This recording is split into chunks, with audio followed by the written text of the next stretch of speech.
नमस्कार my self प्रसन्न कुमार साहू आम कंपनी ना हूँ safety land estate private limited. आप देखुए प्रत्येक वीडियो में एम्स लोकेशन प्लॉट विषय ही अपलोड हुए।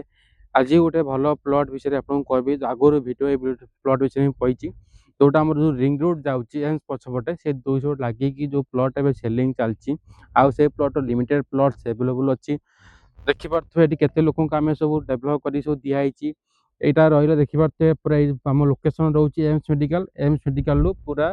1.5 डिस्टेंस प्रोजेक्ट आरंभ होती। प्रोजेक्ट मेन डिमांड हूँ प्रथम रहा एम्स मेडिकल देखिपे सेकेंड डिमांड हूँ जो टावर लाइन जाइए देखुए टावर लाइन सैड्रे गोटे 200 फुटिया रिंग रोड जाऊँगी जोटा आम टमाटो हुंडा बाहर सीधा लगे धुलेश्वर कनेक्शन यही रोड पाखरे जो प्लॉट ए सेलिंग चलती रिंग रोड पर लगे गोटे भल प्लॉट सेलिंग चलती जोटा आम 15-27 नंबर प्लॉट नंबर रपण ए फ्यूचर रेट आप कमर्शियल चाहिए यूज करेंगे रेट हूँ 15-50 टका लिमिटेड प्लस आउ एवेलेबल अच्छी आम आपको रोड इलेक्ट्रिसिटी सब डेभलप कर आपको दबू फ्यूचर बेस्ट आपे रही जो आउ बेस्ट रिटर्न भी आपंपाई चाहूँ एन्स पाखर 1.5 डिस्टेंस गोटे भल प्लॉट किणा चाहते तल नंबर आप कॉल करूँ लोकेशन देखो साइड विजिट करूँ। Thank you.